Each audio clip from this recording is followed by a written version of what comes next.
বারবার আমেরিকার ভিসা, কানাডার ভিসা আবেদন করছেন কিন্তু রিফিউজ হচ্ছেন।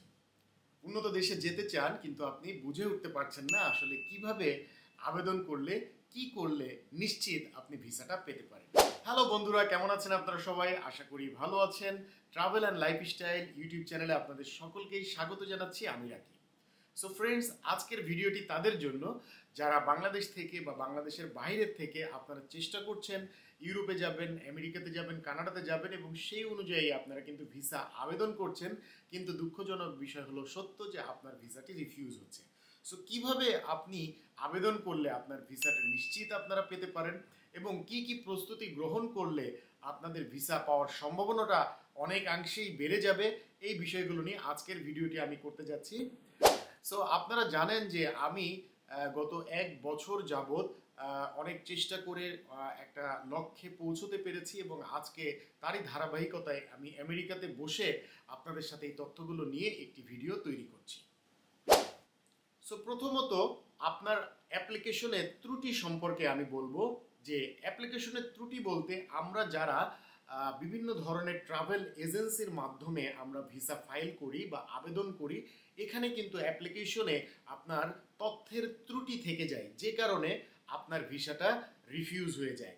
উদাহরণস্বরূপ আমি বলতে চাই যে এখানে আপনারা যেই ব্যক্তিগত ইনফরমেশন দিয়ে এবং যেই ট্রাভেল আইটেনারি দিয়ে আপনারা ভিসা আবেদন করা হয়, যেই ট্রাভেল এজেন্সি, আসলে সেটা কি সঠিকভাবে আপনি জানেন কিনা। তার কারণ আমেরিকার ভিসা ইন্টারভিউয়ের সময় আপনি যদি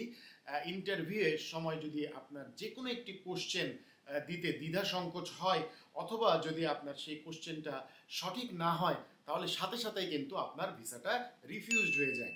আপনারা জানেন যে অন্যান্য দেশের ভিসাটা ডকুমেন্ট ভিত্তিক হলেও আমেরিকার ভিসা হচ্ছে সম্পূর্ণ আপনার ইন্টারভিউ বেসড। সম্পূর্ণ বলবো না এখানে, তার কারণ হচ্ছে আপনি যে DS 160 ফর্ম ফিল আপ করে যে তথ্য দিয়েছেন, আমেরিকার ইন্টেলিজেন্স ডিপার্টমেন্ট সেটা কিন্তু আগে থেকেই ভেরিফাই করে নেয় যে আসলেও কি আপনি ইনফরমেশনগুলো, তথ্যগুলো সঠিক দিয়েছেন কিনা। সো এই জায়গাটাতে কিন্তু আপনাকে বিন্দু মাত্র ভুল করলে চলবে না, আপনাকে 100% কিন্তু সঠিক তথ্য আপনাকে দিতে হবে।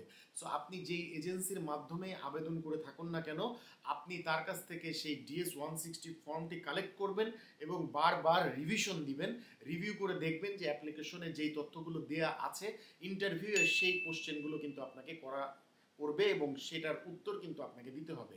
হতে পারে আপনাকে 2 থেকে 3টি প্রশ্ন করতে পারে, হতে পারে একটি প্রশ্ন করতে পারে।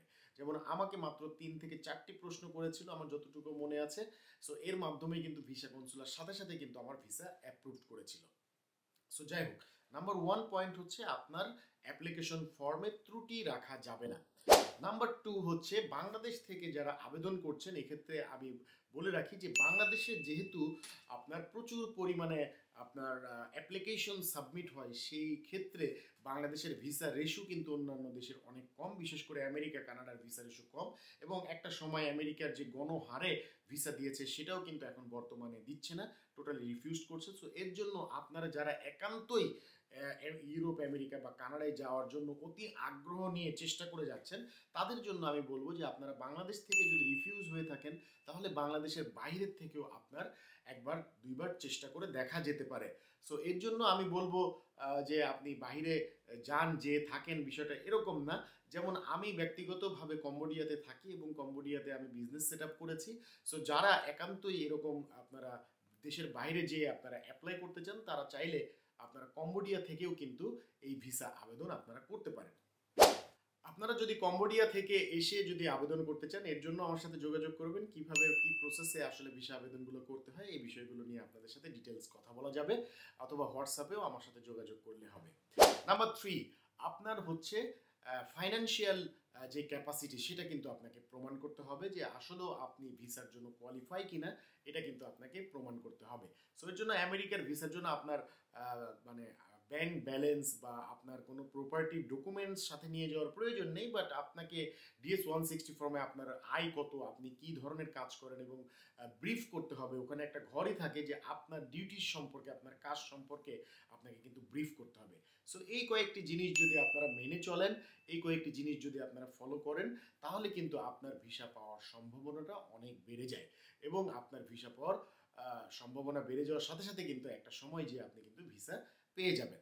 আমি বরাবরই বলি যে এটা একটা কন্টিনিউ প্রসেস এবং এখানে আপনাকে থেমে গেলে চলবে না। হ্যাঁ, আপনাকে কিন্তু এটা এগিয়ে যেতে হবে, কন্টিনিউ প্রচেষ্টা করেই যেতে হবে। একবার না হলেও দেখো শতবার।